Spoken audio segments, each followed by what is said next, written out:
Originally a cheap, plentiful, and man-made substitute for ivory, celluloid, one of the earliest of plastics, made its way into the manufacture of novelties. But it had one serious defect. It could burn. Welcome to the Kill It With Fire podcast, where each episode, a group of creative practitioners and academics from different disciplines takes a look at cult, neglected or overlooked motion pictures from the last few decades of celluloid, when movies were films. Some dates excite you. Hi. Some dates thrill you, but a date with Samantha will kill you. From Wes Craven, director of Nightmare on Elm Street, comes Deadly Friend. Rated R. Now playing. There's no one alive who will play with the girl next door. That's the tagline on the American one-sheet poster for the film we're discussing today, which is Wes Craven's 1986 picture Deadly Friend. The UK quad poster had a slightly more evocative tagline on it, which I think I'd like to quote also. Imagine you lost the one you love. Imagine you could bring them back. Imagine then a deadly friend, which is a strange sort of like non sequiturs there, but I think it's quite. Sorry, three statements. That's definitely three statements. I'm not sure they go together, but it's definitely a. Sounds like one of the new. It sounds like when you watch a film on Netflix these days, and whoever writes their descriptions of the films is just on one. I think I don't know what they're doing. It's crazy. Yeah, I think if that was handed in as an example of logic by a student, I'd say. But it works on the poster. Do it again. Yeah. Please try harder. So, round of introduction. Sad face. Yes, yeah, that's you. That's it. So, a round of introductions. It's you and me, Ady. So it is, yeah. It's more of a line of introduction, isn't it? You can't have a circle if there's only two people. That's right, yeah. Well, I'm Adrian Mills. I teach games at the University Centre Grimsby, and I watch these films because Paul makes me watch them. And although I have seen this before, I did remember. But yeah, so that's who I am, and I like to talk about these films. So yeah, that's who I am. Fantastic. I'm Paul Lewis, and I've got a Paulie ankle after falling over last week, and I like films. Any of the brother in Rocky? Paulie ankle. Well, yeah, I think he is. Yeah. Oh, speaking of Paulies, have you seen? I mean, we do generally have a moment where we sort of talk about new upcoming. Any film related activities that we've had in the past week. We might as well do that now. But I watched the trailer for the Sopranos film yesterday. I can't even remember what it's called. And that did make an impression, a grand impression on me, I should say. Did you watch the? I've not seen it. So I've never. To be fair, I never watched it. I have never watched the Sopranos. I've tried several times to get into it, but it's just never. I know people, it's well loaded and everything, but it's just never clicked with me. I don't know. Yeah. I don't know. Maybe it's just maybe just a bit too late now to really get it. I mean, the opening scene has them. I seem to remember that in the opening episode, they're like robbing a load of DVD players, and it's like, oh, these are ace, and it's like, I'm like, oh, this seems quaint. It does indeed, yeah. It's just weird, so I don't know. Yeah. Ady, have you had any interest in film? I know we've both been very busy, but well, we've got, and obviously I watched what I've recommended coming up. So it's been a while, but I watched From Beyond again. Yes, yep. You know what? It's funny. I watched that taking a break from marking, and it'd be round about the Whitsun holiday. I'd drag the projector out and I watched that because that's actually that would be in the top. If I had a top 10, it'd be in there, would it? Yeah, I really like From Beyond. I think. Well, I think we'll save the discussion obviously for the episode, but yeah. So I watched that, and it's been quite a while. I mean, I don't think I'd seen it since for a good 20 odd years, but I've recently. Well, we'll talk about all this, but I've recently got into rereading a lot of Lovecraft stuff. Yeah, that led me down From Beyond, and I thought, I'm going to watch that, and so that I've watched that. I'm not sure if I've watched much else. I'm just rewatching all of The Expanse. On Prime, because that's amazing. If anyone hasn't watched The Expanse, you should do. It's probably the single best sci-fi TV show I've seen. I don't know. It's incredible. Yeah. No, that's it. Myself just busy with boards and marking. Yeah, I mean, my other aside from marking and boards, is I was tasked with writing 5 essays, chapters for a project about Hammer's horror films, and I had 5 chapters on 5 of the Frankenstein films, which kind of dovetails quite nicely with Deadly Friend, I think, the Frankenstein theme. So it's nice that we sort of covered this, I think, because some of those ideas are quite fresh in my mind, I think. This was my pick for my sins. It was. I'm not claiming any ownership of this one. None. No. So I think it's fair that I should do the synopsis. So Paul Conway, played by Matthew Labordeaux, as a prodigious young scientist. I'm not quite sure how old he's supposed to be. In the novel that this is based on, the character's 13, but he's a lot older than 13, I think, in this. But certainly he moves town to Welling, and he makes friends with Tom. And Tom's a paper boy at school, isn't he? And I think Matthew Labordeaux's supposed to be the same age or a similar age, isn't he? 16, 17, 18, but is scholarship to study the human brain under the expert Dr. Johansson, who's not given a great deal to do, but nevertheless. And he moves to Welling. Paul moves to Welling with his single mother, Anne Twomey. And there in Welling, he quickly makes friends with Tom, as I say, played by Michael Sharratt, who's a local, schoolboy, and his pretty neighbour, Sam, Christy Swanson. Sam comes from a different single-parent family living with an abusive father, Harry, Richard Marcus. He's good in this, I think, Richard Marcus. He's very sinister. But along the way, he's created this cutesy sentient robot, BB. Yeah, he has, yes. Who nevertheless is adept at throttling would-be car thieves and has a fiery temper, which is evidenced in how swiftly he dispatches a group of bullies who threaten Paul and Tom at one point. BB is destroyed in a Halloween prank when the 3 young friends decide to ring the doorbell of cranky, shotgun-wielding local psychopath Elvira Parker, played by Anne Ramsey. And when Sam's father kills his daughter in a drunken rage, this is originally the idea for this was kind of a family-friendly film. I think just reading through this quick synopsis, you think that's not family-friendly. But when Sam's father kills his daughter in a drunken rage, Paul enlists Tom's help in stealing the body and inserts into Sam's brain BB's microchip, bringing his girlfriend back from the dead. She's reborn and behaves like BB. She's got these claw-like, can't do it, appendages. An inability to talk properly, we should say. Lobster-like. She turns lobster-like. Well, I'll come on to that because I want to talk about Christy Swanson's performance, because I think it's quite a good performance, actually, when she comes back as... But anyway, we'll talk about that later. Mm-hmm. But we have these point of view shots as well in the same sort. The way that I'm going to describe it is pixel vision. If you remember Fisher-Price pixel vision, which I think was... Michael Almereyda, the indie filmmaker, used for some of the shots in Naja, the black and white vampire film. That's a good film. That's drifted off people's radar. But that sort of pixel vision type filter, as BB's point of view, and the resurrected Sam, obviously her point of view shots have that, which suggests she's kind of, her body's inhabited by BB, I think, more than Sam coming back from the dead, and with a ferocious need for revenge against Harry and Elvira Parker. And pretty much everybody else, really, to be honest. So I think that is there anything that you think I missed, Ady, in that synopsis? No, I think that's pretty on the money. I mean, I'd just say this film is one part Frankenstein, one part Short Circuit, one part Mannequin. Yeah, Mannequin, yeah. It's just someone's. I don't know if Mannequin was out by this point. I think it was. I think it's 84, 85 Mannequin. I'm pretty sure Short Circuit must have been out. Short Circuit was at 85, I think, wasn't it? Yeah. So you mash those 3 things together and you get Deadly Friend. Also, as well, it's one part Kurt Russell Disney movie. Oh yeah. Yes, a deadly cocktail. This. Was Mannequin Kim Cattrall, wasn't it? Was that Kim Cattrall? Yeah, and Andrew McCarthy.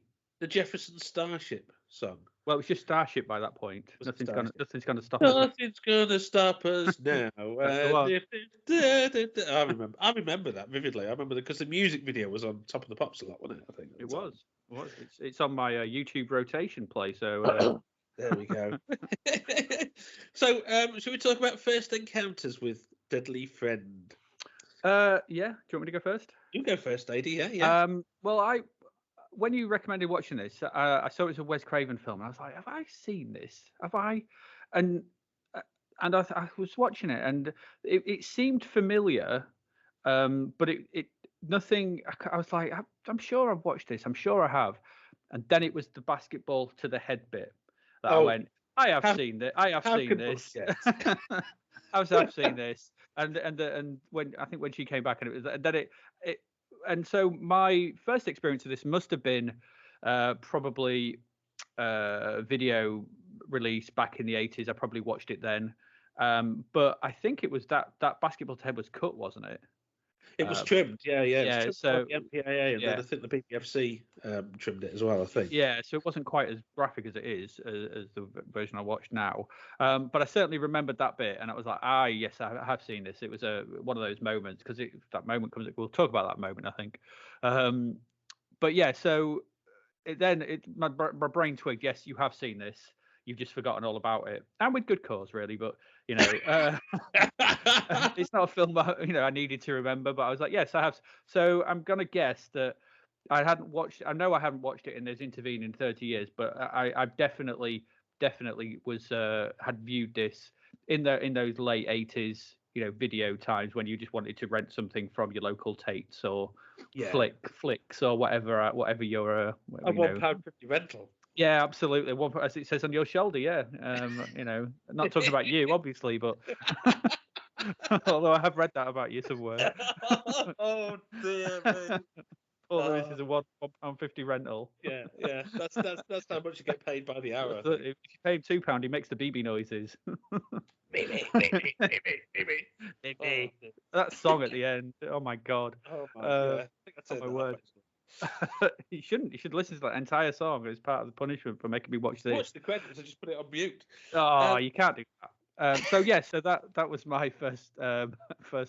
So yes, I know I had seen this. It all came back with that sequence, and so yeah. But in the intervening time, this was a film that had completely drifted out of my out of my transom. Yeah. Well, I mean, to be fair, it hasn't had a UK DVD release. It's been released on DVD in America and in bare bones and in some European countries, France, Germany, Spain, maybe, I don't know. But it's not had a UK and I don't think it's had any UK VHS release. It had two VHS releases over here. Of course, there was the original VHS release, which I'm guessing was 87 or thereabouts. Mm-hmm. And there was a slightly later one in with a slightly different cover in a line of horror films that Warner's released. It wasn't Terrorvision, but it was another line that Warner had of sort of horror films in their catalogue. So I think it's had the two UK VHS releases. I mean, I remember this from, I had the UK VHS. It might have been an ex-rental tape, actually, that I bought in a second-hand shop, and used to sort of go and peruse. And, Wes Craven. Yeah. And, buy it for probably the same price as you'd rent it for. And that would be sort of late 80s, maybe possibly sort of 1990, thereabouts. But I haven't seen it and I watched it quite a lot, I shouldn't say that, but I watched it a few times on VHS. I can't have seen it since about 95, I don't think, because it hasn't had a UK DVD release until I managed to get hold of the Spanish Blu-ray, which I think is a bootleg. I'm not entirely sure, but it's the only high-def release of the film. And that contains the unrated cut as well, which is something that I'd wanted to watch for quite a long while, which is obviously the one that you watched, Ady, with a slightly more. Well, we'll talk about some of the extra violence in the unrated cut. So, I mean, there has been. So I saw this on VHS. I think it got a UK cinema release because there's a quad poster for it, but I don't know anybody that saw it in the cinema. So it's been out of circulation for quite a long time over here, at least, and it doesn't really get shown on television either, I don't think. I don't think it's available on any streaming service, and I can't ever remember it appearing on TV. There has been a. I think Sorry. I was going to say I think the problem is I don't know where you'd market it. I don't know where Well, you this is- place this- it. Exactly. This is a difficulty with it, isn't it? I mean, do you put it in the afternoon slot and cut all the gore out? Yeah. Put it late at night, and people expecting a horror film say, "What on earth is this? What on It's earth about is a boy this? and his robot." Yeah, where's Kurt Russell? Yeah. But yeah, it'd be hard to place in the schedule. But there has been a excuse me, a fan petition to release Craven's original cut. I think that started either just before Craven's death or after it. In other words, the original cut is the one screened in early previews of the film before more gore was added. Some of the exposition was cut, and that was started a number of years ago. Whether eventually we'll see some high def, Blu-ray release from Scream. I think that it just says it's read these days, isn't it? There's somewhere on the internet there's a fan petition to get the original director's cut for every single film ever released. Oh yeah. But I think somewhere. I mean, I just saw yesterday that. Oh, I saw a headline that there's a director's cut of Rocky 4 coming in November. Oh yeah, absolutely. Because Stallone was working on that during the lockdown, wasn't he? What are you gonna? How many more montages can you add? Exactly. I do think with Deadly Friend, I think it would be interesting to see Craven's original cut though, because I think there was so much changed in the final edit of the picture. Oh, which, okay. Which we'll come on to when we talk about the production. I think we'll talk about the editing and Warner Brothers sort of, because they didn't know what to do with it really, and they wanted to sort of mark it as a horror film on the back of Craven's reputation, because this was the film that he made after Nightmare on Elm Street, of course. And I do think while he was working on post-production for this, as I recall, he was writing the script for Nightmare on Elm Street 3 as well, which is. But anyway, we'll talk about that later. In terms of contemporary reviews, did you find anything, Ady? What did I find? There's one from the. So are we talking reviews from then, or you want reviews from then or reviews from now? Now, if they're salient, but there was. I looked at. There was one. I didn't really find much because I just think there's not a lot written about it. I couldn't find a lot. I found one here on that was a bit mental. Which is kind of interesting. I don't know what they said about it. Yeah, there's one. There's one from the New York Times at the time itself. Yeah, that's the only one that I could really dig up. Yeah, and it seems quite complimentary about it. That's Karen James. I'll just quote from that. I mean, I've got some passage on my notes. Deadly Friend is a witty ghoul story, a grandson of Frankenstein that plays off the conventions of recent teenage horror movies, while paying homage to the classic starring Boris Karloff. In previous films, the director Wes Craven has played it straight, creating a bloody cult movie in The Nightmare on Elm Street. And he has played horror for laughs in a lesser-known send-up, Swamp Thing. Swamp Thing, there's a film. Here, he creates a film that deliberately teeters on the edge of spoof, slowly moving towards such unpredictable goofiness that a basketball becomes a gory murder weapon. There's your basketball. There's your basketball. It's the scene. You film. If you watch this, it's the one scene that's going to stick in your head, isn't it? Yeah. Well, it's so. That and the nightmare sequence in which Sam stabs her father with her bars. We'll talk about the symbolism there. Yeah, we'll talk about that later. Yeah. But yeah, that was the only sort of contemporary review that really sort of stuck with me. I found a few others, but they were very sort of brushed off. But that was fairly. I won't say it was sort of glowing with praise, but fairly complimentary. I think that review. In terms of production, I mean, do you know anything about the production of this, Ady? Like I said, no, not really. I'm just sort of having a look through. But if you want to go on that, then yeah. I mean, I've got loads of notes on this, to be honest with you. The director, there's a really good. I will sort of point out. I shared it with you, Ady, but there was a really good article about the post production of this.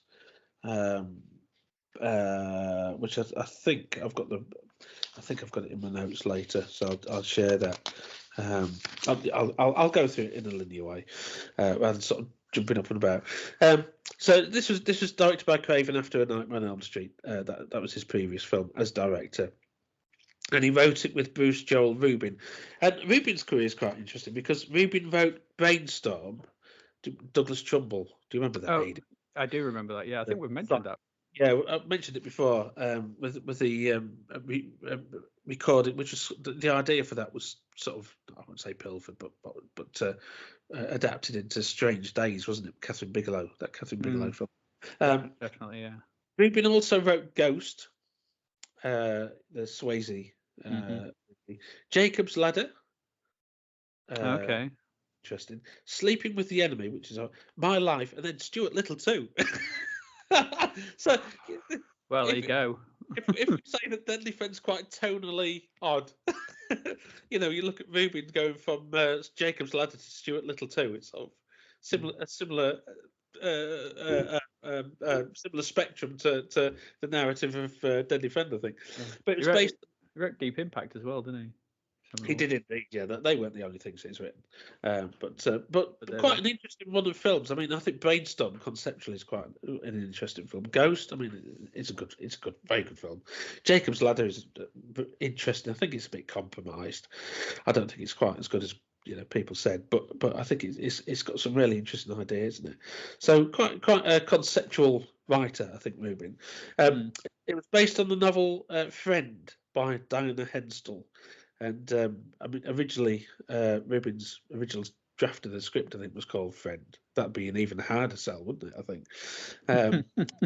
But the film's plot kind of follows the outline. I've not read the novel. I have to admit, it's long out of print, as I understand. I didn't read it back in the day, but reading about the novel, the film's plot seems to follow, the narrative trajectory of the novel quite closely. Paul, with his divorced parents, Sam killed by her abusive father. Paul resurrects her by placing a microchip in her brain, and Sam seeks revenge. I don't think BB was quite fleshed out as well in the novel. I don't know if BB, the robot, was even in the novel, whether just Paul comes up with this idea of putting the microchip in Sam's brain. Also, the characters are quite a bit younger. Paul, I think, is 13 in the novel, and Sam's 11, I think, which is a bit weird, but anyway. But in terms of the BB the robot, the actual prop, you've got this quite friendly looking yellow robot on wheels, very similar to Johnny Five, comparable to Johnny Five, I think. Cost $20,000 to build, built by a company called Robotics 21, and that robot could live 7,500 pounds in weight. And it was voiced by Charles Fleischer, who played the Doctor in The Nightmare on Elm Street. It's a nice little sort of throwaway bit of trivia. This was also Swanson's first starring role. She'd previously appeared in small roles in Ferris Bueller's Day Off and Pretty in Pink. Later, of course, she would play Buffy the Vampire Slayer and The Chase, which we were talking. She would appear in The Chase with Charlie Sheen, which we were talking about just prior to recording. And Swanson, as the resurrected Sam, was taught to move by a mime artist, Richmond Shepherd, and that struck me because I quite like the way that Swanson acts as the resurrected Sam with a microchip, and she's got these. She contorts her fingers, doesn't she? So they're like pincers, and she has this unblinking stare and uses her head a lot. It reminded me a lot when I was revisiting it of Peter Weller's performance as RoboCop. Murphy. Yeah, I can see that. So when I read that she had been taught to move by a mime artist, in preparation for this role, again, it reminded me of Weller because, of course, Weller struggled with the RoboCop suit that had been built. And he went to a mime artist to teach him how to sort of, those kind of to turn your head before your body as you go through a door and that kind of thing. Yeah. And I think it's quite an eerie performance as well, and enhanced by the deathly pallor of the makeup. The sort of the dark shadows around the eyes and the sort of the pasty face, which I think works quite well.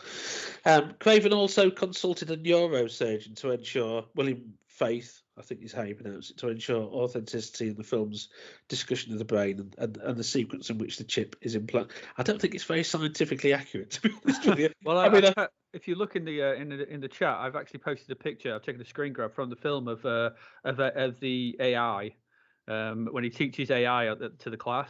It's like, there you go, that's it. That's AI, that blackboard. That's it. It's all you need. That's how you make robots work. That is. So yeah, I think having a neurosurgeon, it's a nice thing to put in your marketing. But yeah, I don't think there's a lot of. So maybe there is in some of that. I don't know.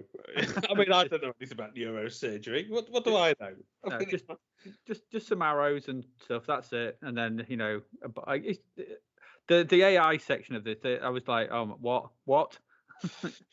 I mean, AI actually was, like I say, the novel was called Friend. The first draft of the script was called Friend, I think. But there was a subsequent draft or a couple of drafts called Artificial Intelligence. Yeah. And then it was eventually shortened to AI. And then they went back to Friend, but just put the word deadly in front of it. Yeah. Anyway. Because it's got Wes Craven. Well, we need something horrific, don't we? Exactly. I mean, I think one of the things you can say, there's a lack of identity because it was originally intended to be made as a family film like Short Circuit, and the first cut was delivered as such, but the producer, Warner Brothers, insisted that Craven add more gore. Craven had wanted to make a family film because he'd seen at that point Starman, John Carpenter's Starman, and Carpenter's moved from sort of adult fare to sort of family friendly material with Starman, and Craven wanted to do something similar. And he actually showed, according to Swanson, that Craven showed Starman to Swanson and said that was the tone that he was after. And he, as I say, he wanted to move away from the more adult horror science fiction material that he'd been associated with. It's kind of the opposite of Conan the Destroyer that we talked about a while back, with where you've got an adult film that's made more family friendly. This was a family friendly film that was made more adult. yes, that's a good way of putting it. Yeah, and it just reading through some of the bits, you can see that it just these films just seem weird. It's so much studio intervention. Oh, this is what the kids want. Put exploding heads in. Exactly. Yeah. That's what I mean. I'll come back to the preview audiences in a minute because I got a quote from Craven about the preview audiences. But they previewed it essentially to a horror, a crowd of horror fans and hence, put more gore in, and we'll end up with we'll have a Wes Craven picture. In the drafts of the script, subsequent drafts, Bruce Joel Rubin moved away from the Frankenstein concept to the novel towards that relationship between Paul and BB. That was inspired by E.T., the relationship between Elliot and E.T., BB. You can hear that in the voice, can't you? So I'm not doing very well. And Craven has said that we started off doing a picture that Warner Brothers indicated they wanted to do, a macabre love story with a twist. About 5 weeks into the shoot, they realised who I was and told me not to be inhibited by what they had told me in the past in a way I'd held back. So in the last week of shooting, I made up one little nightmare scene and put it into the film. It was the hit of the screening. So then they came to me and said, listen, what we need is more of that stuff. What we're doing is adding to the deaths of a few people, a jump for the beginning, a new closing scene, and 2 nightmares. That sort of Wes Craven touch. Mm-hmm. And that was after the Craven's original cut had been shown to a horror audience by Warner's. And Craven has said about that audience, they got in a heavy metal hardcore audience who had been told they were going to see a Wes Craven film, in quotes. So this horror audience was totally pissed off that there wasn't more blood and guts in it. And the studio did a 180-degree turn at the last moment after the film was done. And it was the vice president of Warner Brothers, Mark Canton, who insisted on the addition of 6 gore scenes to the film to make it easy to mark. Because you just insert those in, and all of a sudden you've got a horror film, haven't you? You could take Bambi and put in 6 horror scenes. Surgery. Yeah, that's right. And a nightmare where somebody gets stabbed with the limbs cut off with a machete, and all of a sudden Bambi's now a Wes Craven film. We see the gunshot blow off her mum's head. Exactly, a basketball squashing an elderly lady's, head. Anything really, don't really matter. Anything can become a horror film with just some gore. Yeah, but they wanted to make it easier to market based on Craven's association with horror, and the posters the American poster at least, with Sam at the window with a billowing curtain, sort of links it visually to the poster for A Nightmare on Elm Street. And the American poster actually declares, from the director of A Nightmare on Elm Street comes his most terrifying creation. Yeah, I think we disagree with that. Really. Did you think that the image of her at the window on the poster that's over your shoulder is also quite reminiscent of the classic image from Salem's Lot? It is, yeah, definitely, absolutely. But I mean, apparently, and I mentioned this a bit later, but in my notes. But excuse me. Apparently, the original ending was of that preview cut was Sam appearing in a white dress to Paul after she's been shot by the police, and it's a dream sequence, and she says goodbye and so on. And I wonder if that poster sort of alludes to that, because she's on that image, she's dressed in white, isn't she, as well? But yeah, it looks. I mean, I did a conference paper. I don't know if you remember that one, Ady, but about how representations of the supernatural and the ghostly, the ethereal, in films borrow from how that idea of the ethereal, the afterlife, is being represented in art. And one of the big things is the use of windows, isn't it, to separate, or glass panes to separate one world from the next. I mean, in that conference paper, I showed a clip from The Innocents, the first appearance of the ghost in The Innocents, played by Jason King, Wingard. Behind the nanny. He appears, doesn't he, on the other side of the. And I mean, it's such a recurring trope in that it's the established visual paradigms of the ghost film, or a film about the ethereal is to have the supernatural entity on the other side of a pane of glass. Yeah, I always go to Carpenter's Prince of Darkness. Exactly. Where they come through the pane of glass. Towards the end, isn't it? Yeah, and that symbolises the breaking. I mean, we don't get that really in this film, but it's on the poster, the American poster. And I think, well, even on the British video cover, I think it's got the window frame with the pane broken and the curtain billowing in, and Sam sort of appearing. So that's how they were marketing it. Of course, none of that's really in the film. It's not really about ghosts. It's about friendly robots that kill people. E.T. gone haywire. E.T.'s not right. Yeah.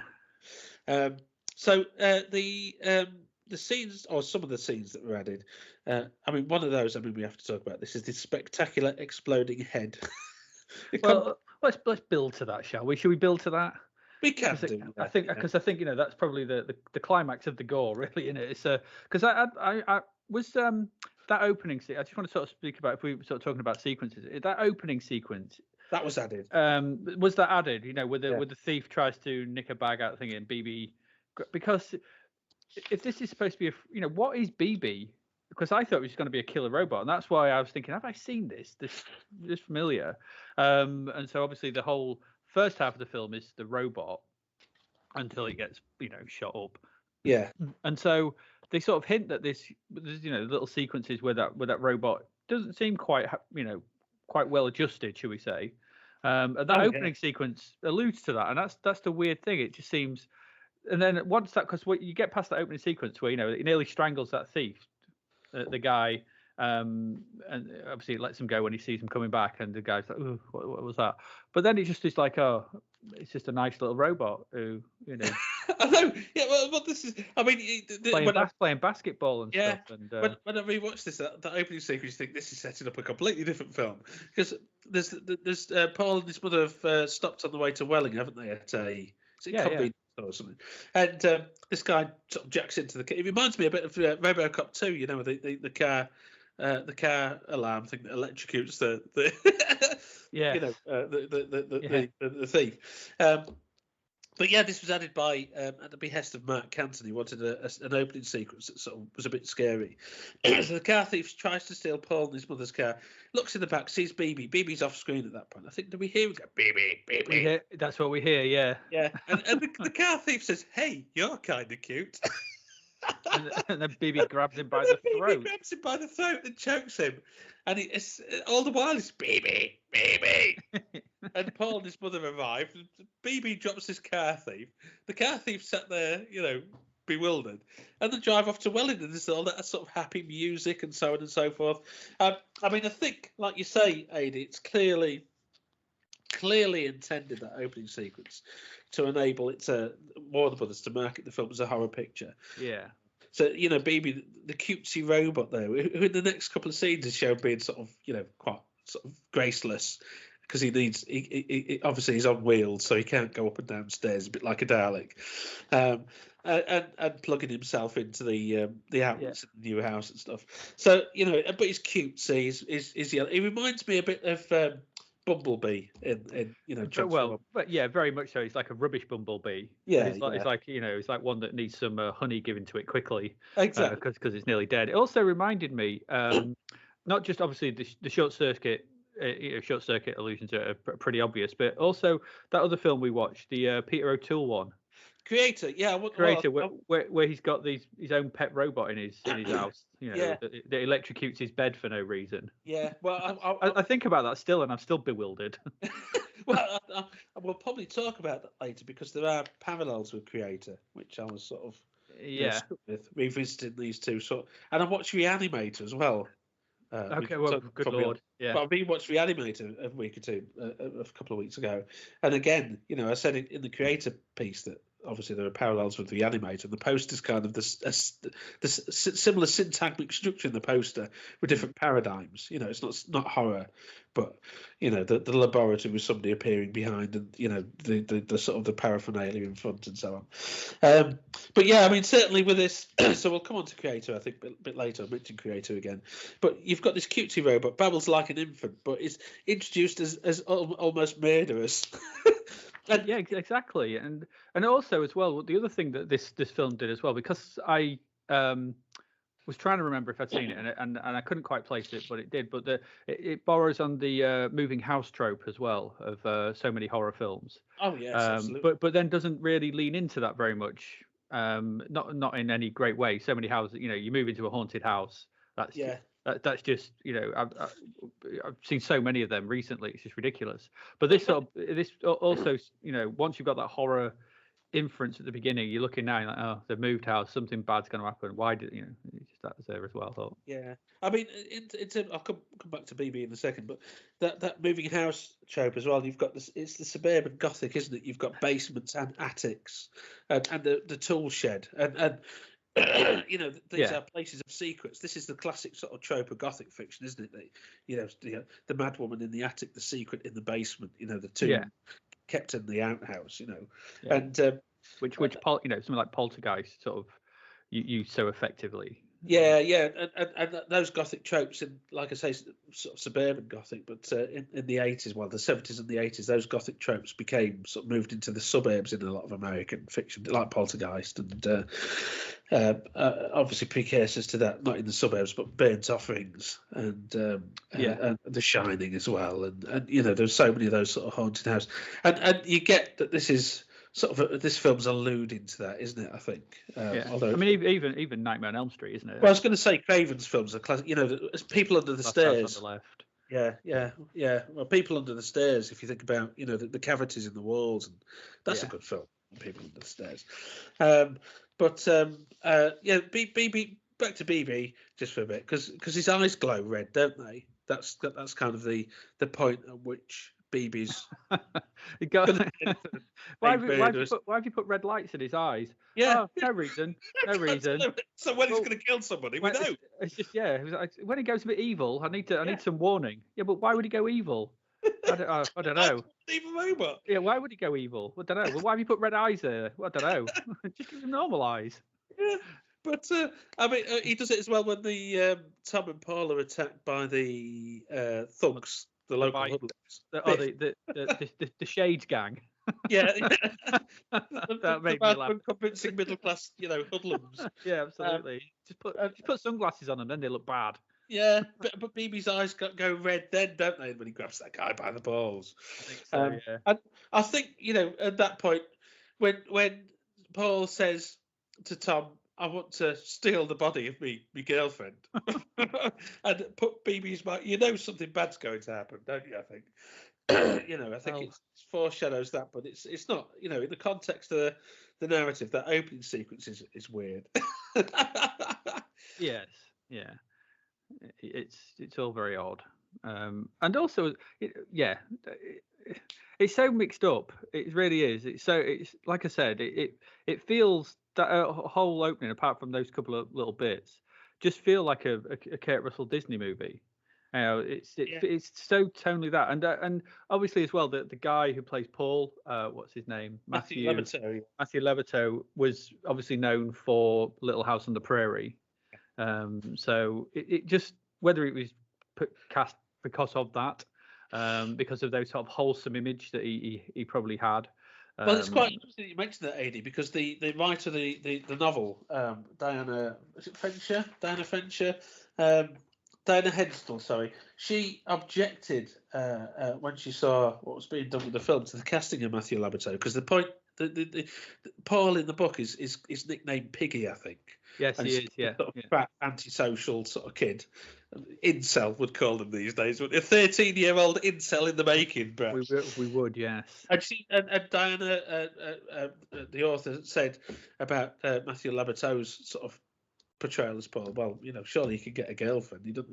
He's a bit socially awkward for this sort of, handsome, young, well-adjusted.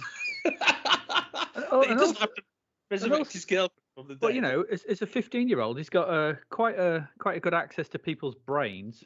There's that one sequence where he's operating on a brain. You're 15, mate. I want to come back to that. So that's one of my favourite edits in mid-80s American films. I want to come back to that. Okay. But I mean, that scene with the car thief does have a bit of a call. Well, it's not a callback because that was added after the film was shot. But at the end, when Sam or BB, she jumps out of that window and she attacks Tom because Tom's going to call the police, and Paul intervenes and she grabs hold of Paul, doesn't she? She throttles him, and then realizes. So I don't think that was deliberate, because of course that opening sequence wasn't conceived of until after the film had been shot or principal production had been completed. But it sort of mirrors it, nicely in a way. But yeah, so that was the opening sequence, was one of those that was added. The other sequence that one of the other sequences that was added was there are two more earlier, but we'll come back to those because I think we'll probably talk about those in greater depth in a second. So we'll go over the other ones a bit quicker. When the sequence where Sam kills her dad, or Sam, she's been brought back, by Paul. Okay, yeah. She lures him to the basement with a bottle of bourbon on the stairs. I can't remember what bourbon it is. I don't know if it's a real one, but he goes, "Oh, a bottle of bourbon," and she reads. It reminded me of like some kind of Roadrunner, with birdseed. But there's a lot of play on that sort of stairs and basements in 80s films. Do you think of Evil Dead 2? Oh, absolutely. Yes, absolutely. What's the name reaching through this? And there's also a great slasher film called Alice, Sweet Alice, made in '76, which has a character coming down the stairs. And it's said that your ankles and your wrists and these are sort of, there's something Freudian about those because they're vulnerable parts of the body. Yeah. And so you got people under the stairs. There's the classic shot. There's the Exorcist. It's got stairs at the end, doesn't it? Yeah. And so I think this idea coming down in your ankles being vulnerable. I mean, I hit my ankle the other week, so I know about this. But that sort of it's swollen. It's really badly swollen at the moment.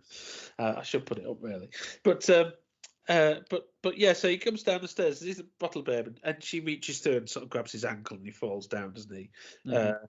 And does she twists his wrist back, doesn't she? It's quite a well, she twists a rubber glove back. Yeah, not a real human wrist. No, that's no skin bent makes that kind of that stretchy rubberness.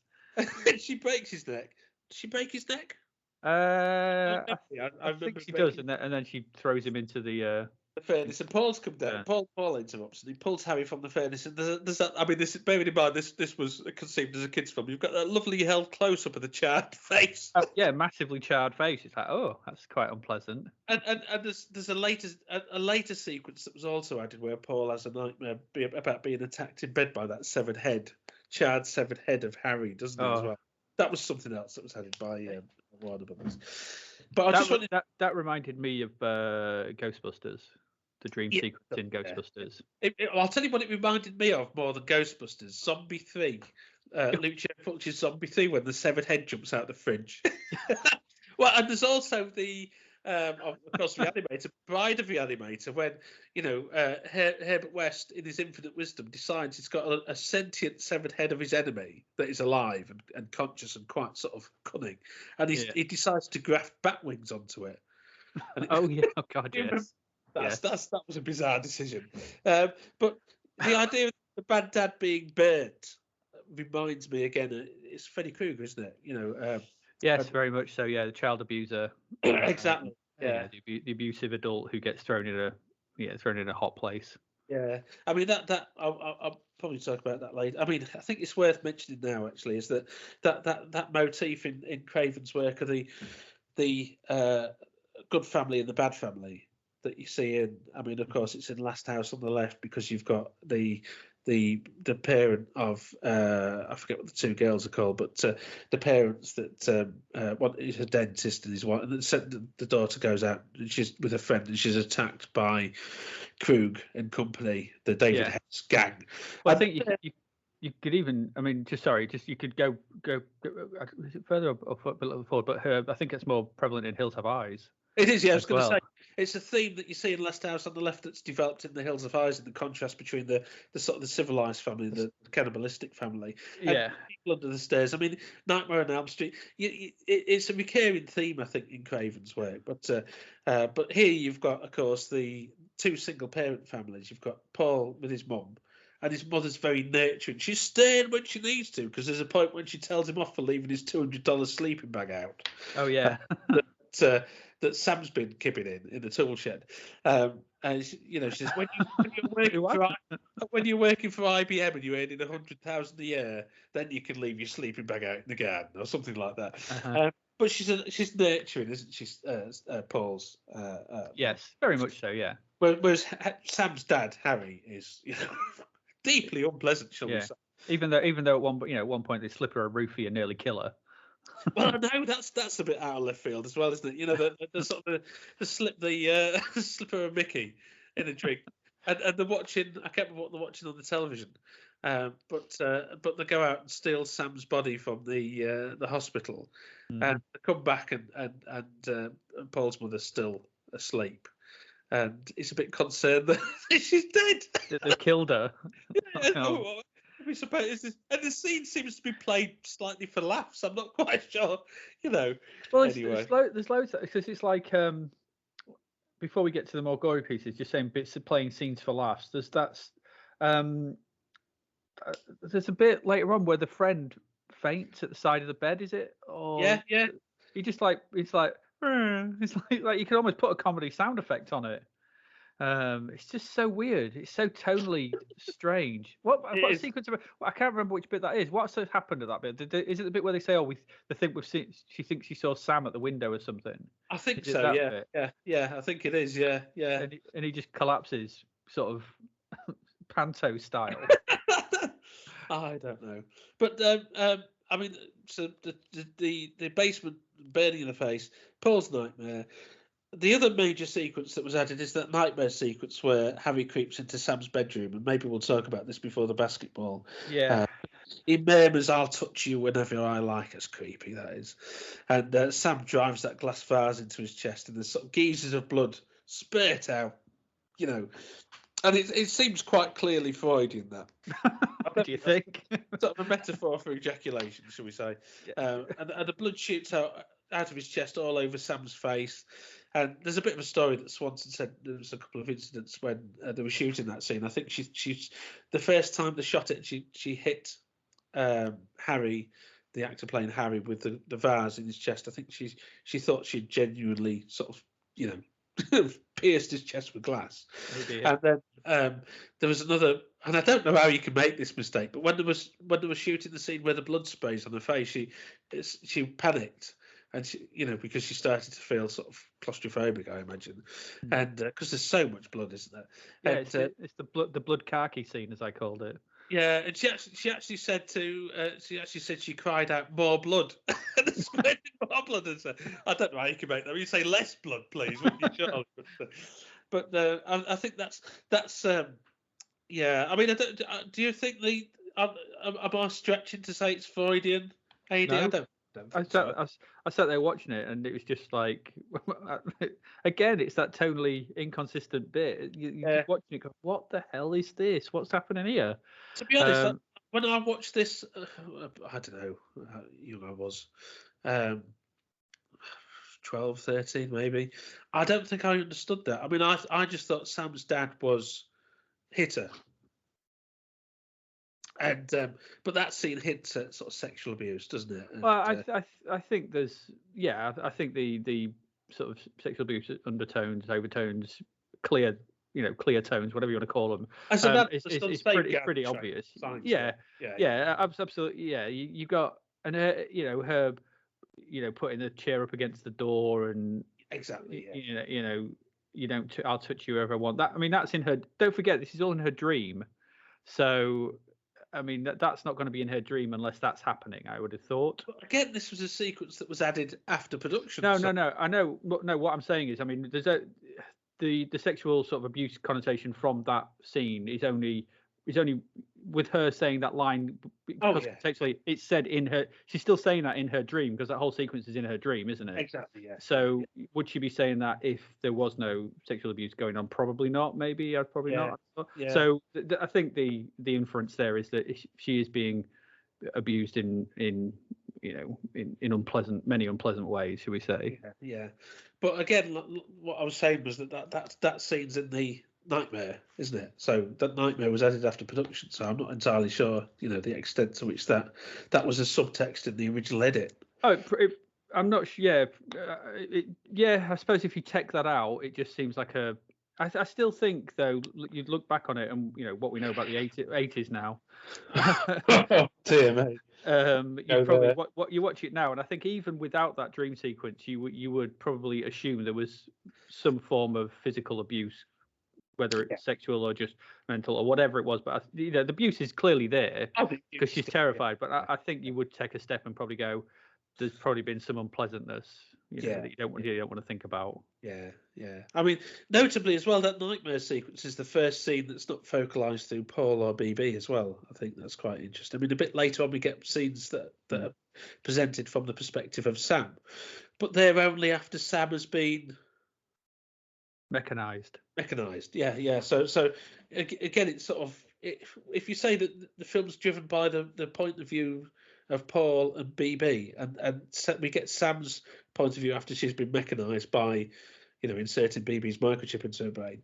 Adding that sequence sort of detracts from that emphasis on Paul and BB's point of view. I think perhaps it's sort of it's an issue of vocalization, isn't it? But It's just I get what you're saying there. Unless, I mean, is it clear that she's the one having the dream? Well, that's a good point, actually. Maybe Paul having the dream of worried about her. You could speculate, but it's such some of those. What we were saying is that those scenes that were added by at the behest of Warner Brothers feel so out of place. They feel disconnected, don't they, from the main narrative? Massively, yeah. They don't. Like I said, tonally, the rest of the film could be. You could put this on and after take all the gore out and everything and the weird bit. I mean, you could leave in the. You could probably leave a bit of that opening bit in. You could certainly leave the bit with the bikers in. Yeah. Because that's that's kind of light-hearted, nonsense. Play for a bit of laugh. Yeah. But the gore and the weirdness that you could just allude to that. But I don't know. It's a strange film that seems neither one thing nor the other. Neither fish nor fowl. Yeah. I mean, even you're talking about shoving a microchip into your dead, not even girlfriend's head. Yeah. Yeah. Yeah, when they're plotting that, she's not dead yet. She's still on the life support, isn't she? And then Yeah. the hospital, and they've turned the life support off. Yeah. Which is kind. I mean, that's the. We mentioned Creator, and that rush to save, where Tom and Paul rush to sort of steal the body of Sam from the hospital after she's been put there by her father. That's what reminds me of Creator, I think, and and also the sort of the university setting too, the academic setting, and Reanimator as well. Because in all of those you've got a recurring motif of a male character that's lost a female lover and tries to resurrect her. I mean, of course, that's not the abiding theme of Reanimator, but I always think back of the closing sequence of that when Dan Kane uses Herbert West's serum to resurrect Meg, Meg Halsey, after she's been attacked by the. Well, it's just life, like the theme of life after death, life from death. Yeah. Defeating death in some way. Well, there's a real sense. Sort of anxiety about men losing female lovers, isn't there? I mean, and not being able to let go. So I suppose in Creator, both because obviously Peter O'Toole's raison d'etre, in it. That's his entire drive for the film. Yeah. And then his young protege. What was her name? I can't remember the name of it. Is it Barbara? I don't know what. Played by Virginia Madsen. Yes. Yeah. I can't remember her name in the film itself, though. I think it's Barbara. I don't know. Maybe I'm just thinking of Night of the Living Dead. But that sort of young man unable to let go, and that will do anything they can. And in Creator, at least it's not so. It's more real, not realistic, but this takes the other route, is like that goes full Frankenstein. Yeah. Whereas in Creator, at least, there's that feeling of if we it's almost a bit more spiritual. I think, to create. If we pray enough and we hope enough, then they'll come back. Yeah. In this, it's like, no, just shove a chip in their head.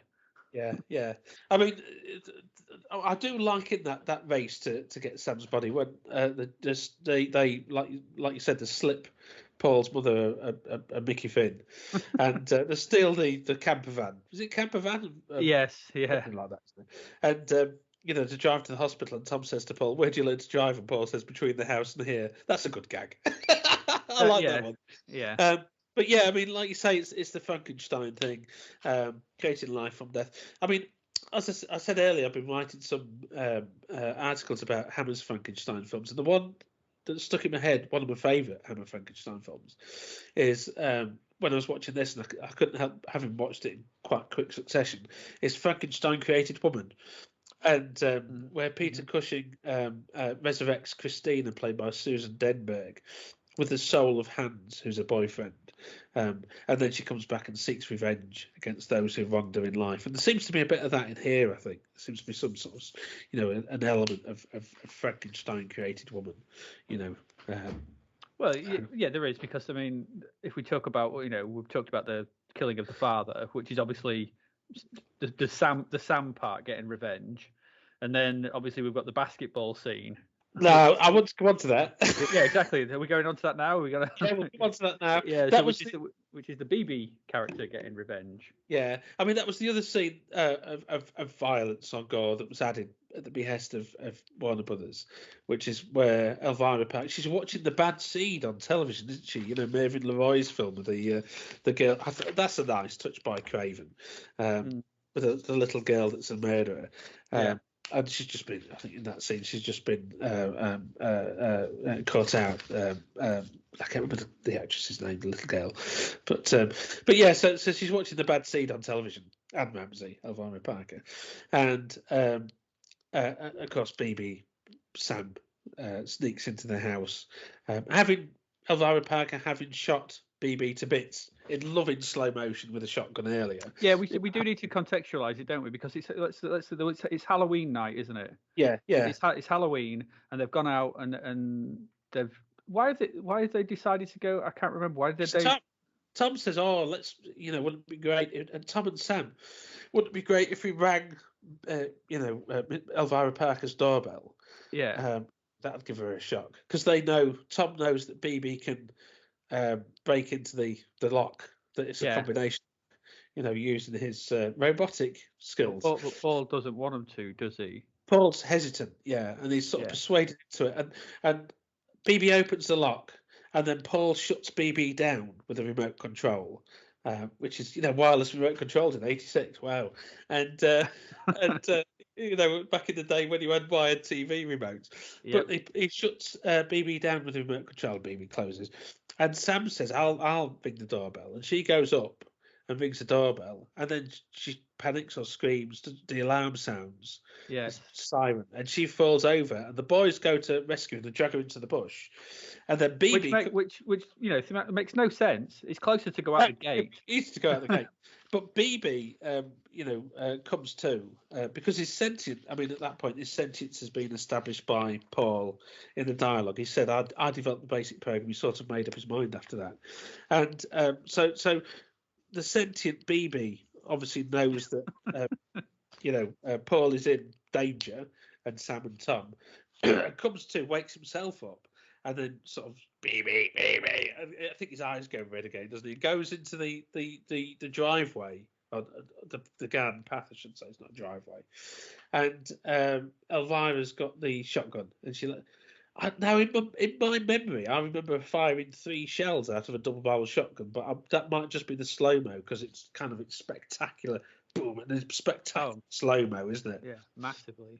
And it's quite a traumatic moment, that, because this cute robot blown to bits. But that's why BB, or Sam / BB, seeks revenge against Elvira, isn't it, later, for that action. It's just occurred to me, actually, that you saying that Transformers go back to 1984. Yeah. And so is BB being yellow called BB? It never even occurred to me. Is it Bumblebee? Yeah, well, that's what I wondered. Is it a direct reference to Bumblebee because it's the same colours? It's just twigged. I wondered that, and I mean, my sort of Transformers timeline isn't. I remember the 80s movie, the animated one with Orson Welles and Leonard Nimoy and Judd Nelson. Yeah, well, I'm just looking on the wiki. They began in the 84, early 80s, so quite possibly. Bumblebee was part of the original lineup of the Transformers because he was in the 80s film, which was 85, 86. Yeah, I would imagine. So I don't know. It seems a very close, because obviously in the Michael Bay films, Bumblebee's referred to as B, isn't he? I think. Yeah, I think so. Yeah. I don't know if it was. I'd need to get a Transformers expert to tell me. I know one. Maybe I should ask them actually. Whether that was something that was part of the original cartoons and stuff. I'm not entirely certain. But it could well be. It could be a deliberate sort of influence by Transformers. Or far formers, as my little boy used to call them when he was growing up. When he was far formers, Daddy. Transformers, far formers. Anyway, So Elvira's in the house. She's watching the bad seed, and she hears somebody outside, and she goes, and the lock's been broken, hasn't it? The door's been forced. And she instead of thinking there might be somebody in the house, she closes it, goes back to the living room. And relaxes. I would be searching the house with a shotgun, thinking, well, maybe somebody's broken in. No, obviously they've broken the door with force, but just left. Well, it's hard to scare Mama Fratelli, It is, yeah. And then Sam appears, and she throws that basket. But there's the sound of the basketball bouncing, isn't there, on the parquet floor? Because we have to because BB had thrown the basketball into Elvira's garden earlier in the film, and she'd taken it into the house. With force. That was quite mean of BB at that point. Like, I'm bored of basketball. Did he do it deliberately? I thought he was trying to get it in the hoop. It goes backwards. And B, it's as you said, there's a lot of force there. It seemed to me that BB is like, I'm fed up of you, humans mocking me because I can't play basketball. This is going. And he just loves it. It's like, it's like, I'm taking my ball and I'm going home. But again, you consider that originally in the original version of the film, as I understand from research, what Sam/BB does is throw Elvira through the front door, and she was sort of when the paramedics come to and sort of take her away. She's, I think in the original version, there's a shot of her sort of hanging, with half her body out the front door and half the body in the house, in the glass window of the front door. And in fact, when you watch the film, when the paramedics are taking the body away, there is actually in the background you can see the glass pane in the front door broken, and that's a hangover from how that death scene was originally shot. But obviously Warner Brothers wanted more gore, so they added this they had this scene filmed with Sam hurling the basketball at Elvira Parker's head, which explodes in spectacular slow motion. I mean, that's in the unrated version that's on par with Scanners, isn't it? That slow mo. I mean, it's incredible. And then the body sort of staggers about for 10 or 15 seconds, doesn't it? Without a head. That's amazing. Yeah, the chicken shot. Yeah, I mean, that's just it's so excessive and so ridiculous. But if you think about what you were saying, Ady, about the foreshadowing with the basketball earlier and the force with which BB throws that basketball, very nicely foreshadows Elvira Parker's death with Sam BB throwing the basketball. But of course, that death wasn't presented as such in the original version of the film. She was simply thrown through the door. So you can. I mean, yes, if she was thrown through the door, then that's one thing. But I imagine Craven just went, "Oh, well, actually, we threw a basketball in there. Let's crush your head with a basketball." Yeah, somebody must have said there's that early scene with the basketball.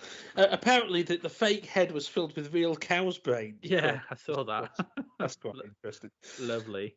Yeah, but again, that's another scene. That's the scene that you remember, from the film. That's the one that I.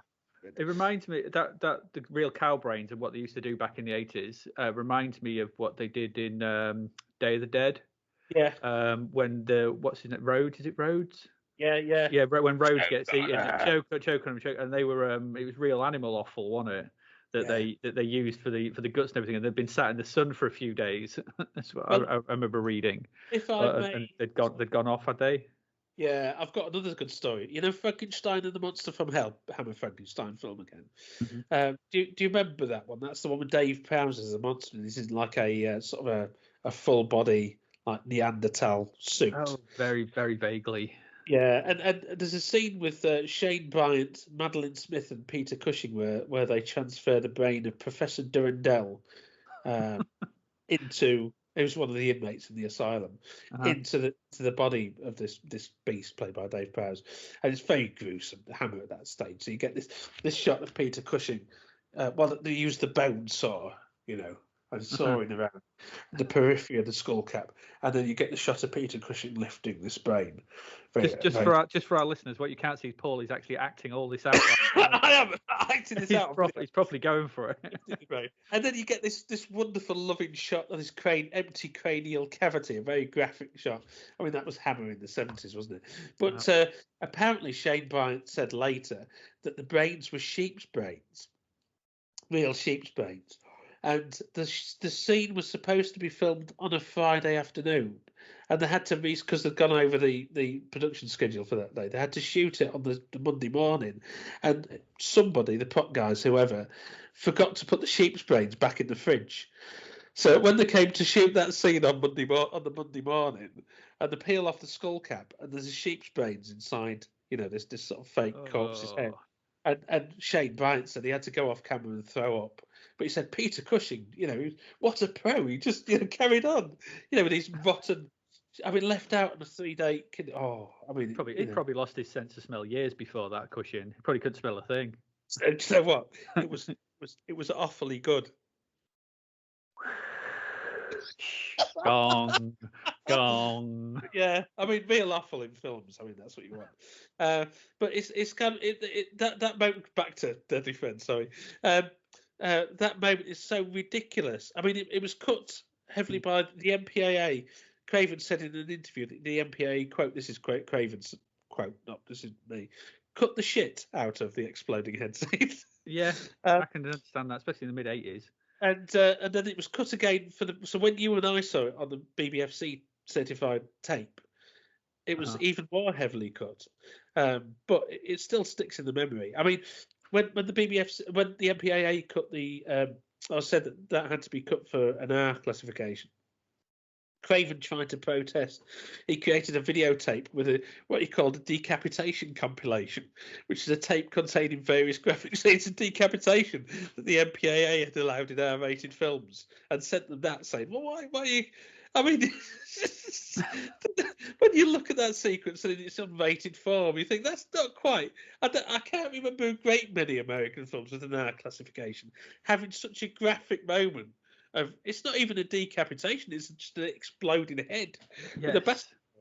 And I think it's not just that; it's the chicken walk afterwards. That's the, it goes on for ages. You're like, it's just so bizarre. It reminds me again. I don't know it's the same. Yeah, I'm not saying there's any connection between the two, but of Dr. Carl Hill in Reanimator.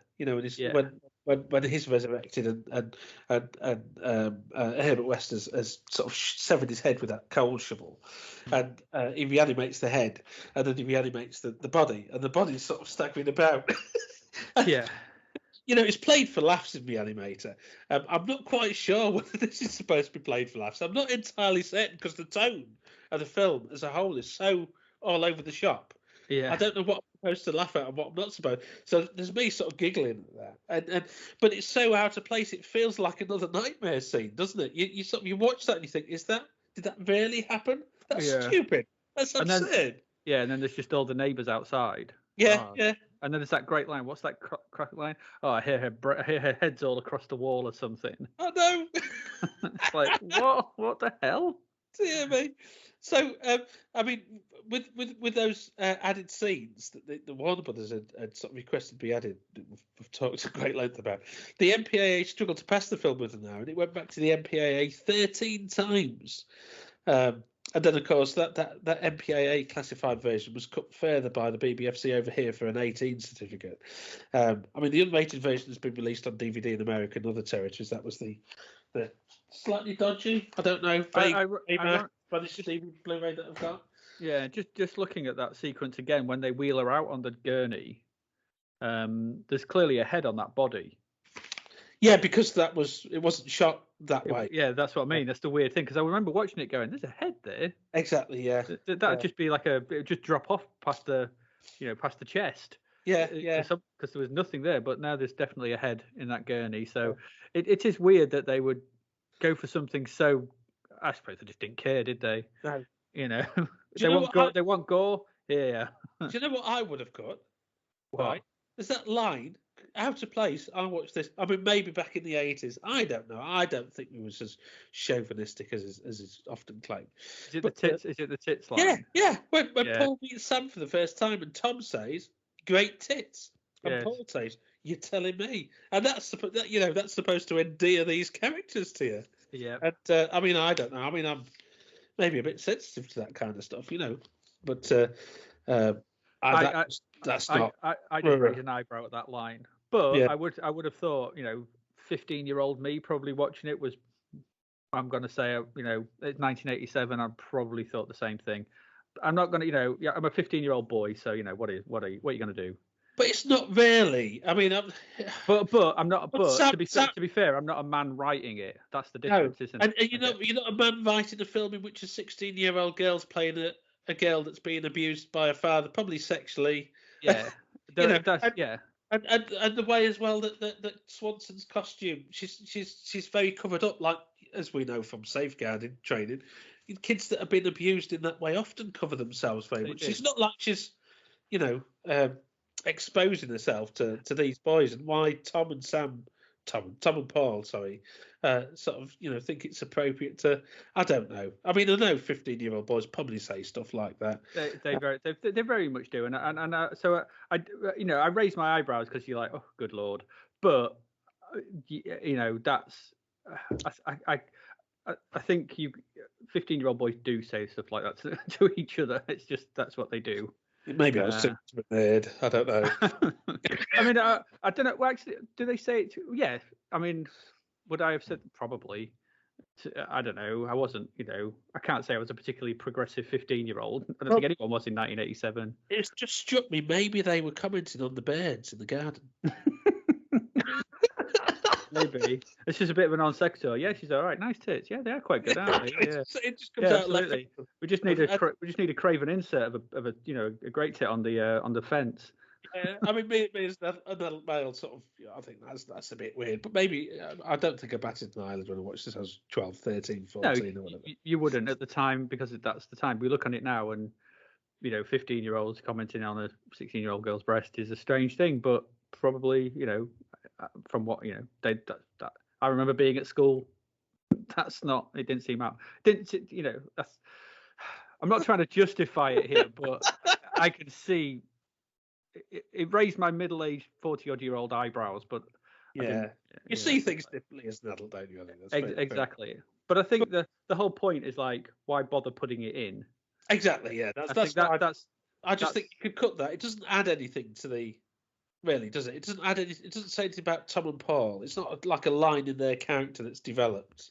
No, and also as well, it's kind of at odds with how those three, because it kind of colours a little bit of the three of those relationship when they're playing basketball and being a bit, being a bit friends, and that line, it almost undercuts. You're thinking, oh, you're playing basketball, but you're probably thinking other things, and whereas maybe it was to undercut that, like I said, the Kurt Russell Disney film feel, which would never, that line would obviously never be heard in one of those kind of films, but it had that feel. But maybe they were trying to, appeal to that. Maybe that scene was added in, or maybe it was later. I don't know. I know. It feels odd, but it does just colour the relationship somewhat between the three of them. I mean, there'd be another sort of more effective way of sort of establishing that Paul's got eyes for Sam. Oh, she's pretty. Or, do you know what I mean? I think it's a bit more civilized. I think it's blatantly obvious from the very beginning when they first meet that he likes her, because he's like, oh, why don't you come over now and everything, and come around and see my room, and there's clearly that she's a pretty girl, she's a pretty 16-year-old girl, and he's a 15-year-old boy. Of course, there's going to be feelings. He's going to be attracted to her. And I think that's communicated pretty well. It's the It's the choice of dialogue, I think. It did seem. I agree. It did seem out of place, and unfortunately did undercut the relationship somewhat, because you then now, this doesn't seem as innocent, I think is the word, maybe. Exactly. Yeah. Bit leery. I mean, after the original cut, there was some, like I say, these gore scenes were added. Put my teeth back in. These gore scenes were shot and added, but there was also some hefty re-editing and post-production by Michael Elliott. Warner Brothers brought Michael Elliott in to edit the film and cut back a lot of the exposition and a lot of the romance between Sam and Paul. Because I think in the final cut that does feel underdeveloped. Michael Elliott had also helped Warner Brothers to re-edit Showdown in Little Tokyo. That's a film, and I'm quite pleased with this one. Steven Seagal's Out for Justice. Do you remember Out for Justice? I do. I remember most of Steven Seagal's 3-word films. I like Out for Justice. Mark for Death. It's a compromised film because originally that was shot with William Forsythe playing the bad guy. Anybody see Richie? You remember the bad guy, William Forsythe? Anybody see Richie? But most of Forsythe's, because Seagal, as the star, wanted the film to focus on him, they cut out most of Forsythe's scenes, and that was Michael Elliott that did that. So it took, quite an interesting film, potentially, about sort of, nature and nurture, which is what that film's really about. Can you take people out of their environment and sort of turned it into a Steven Seagal, smash mouth hackathon, hitting people with pool balls and stuff. Mm-hmm. So, Elliott's the guy that we've got to thank for the compromised version of Out for Justice that's available today, and Showdown in Little Tokyo that was edited quite heavily. But yeah, Elliott cut out from this film a lot of the romantic scenes between Paul and Sam for sort of reasons of pacing, which I think is a bit of a shame in some ways. I mean, if Warner's wanted to make a to release a film that was more horror themed or horror oriented, you can see why they would want to do that. But on the other hand, that relationship between Paul and Sam does feel quite sort of curtailed, I think. I don't know what you think about it, Ady. It does. It does. Because what actually happens in the film, and their desire to reanimate her, without using the term reanimate her, it doesn't feel wholly earned. No. It does. I mean, I kind of understand. See, to me, it wasn't their relation. The way I read it, and this may be strange, something. The way I read the film was not that he wanted to bring her back, but he wanted to bring BB back. Yes, well, I think there's an element of both, isn't there? In that final cut, he was more attached to his robot than he was to her, and so he saw an opportunity to bring the robot back. Yeah. And when she does come back, as we've said, her identity is it's more BB than Sam. And we know this from the behaviour, the mime, the performance of Christy Swanson with the clawed hands and so on. That when Sam's brought back, what comes back is essentially BB in Sam's body, isn't it? And we get those point of view shots, as I said earlier, from that sort of pixel vision type filter, from her point of view, which links her point of view, how she sees the world, with how BB sees the world earlier in the film. Yeah. So when she comes back, there's that hybrid identity, isn't there, between Sam and BB? Well, it's more BB in Sam's body than anything else. Yes. And, that's established by the point of view shots with a pixel vision type filter that we see from Sam's point of view. That changes at the end of the film, doesn't it? When for me, that reminds me of the use of the video filter in RoboCop to convey Murphy's point of view. Yes, it does. Yeah. And you've also got the red filter with the text overlay in the Terminator 2.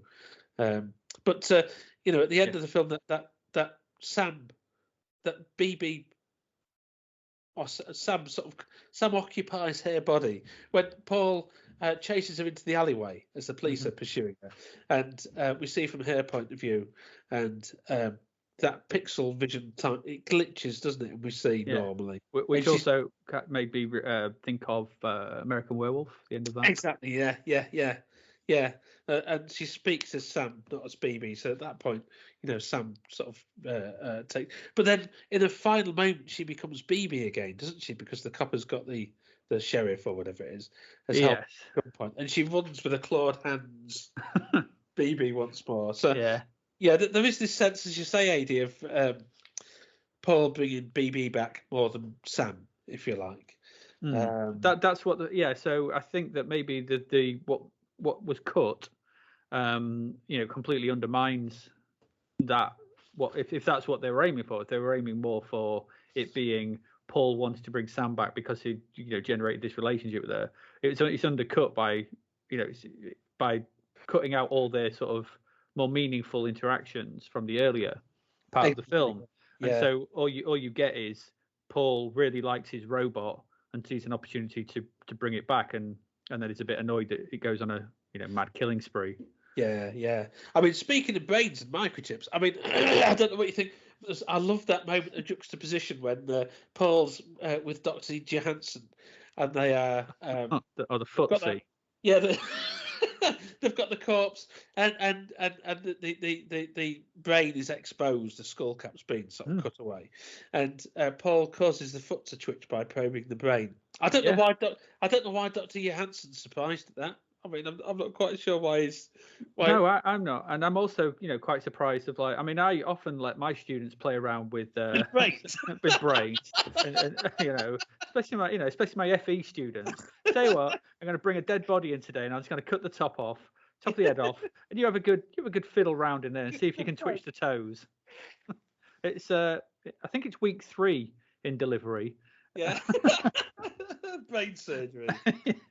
Rocket science.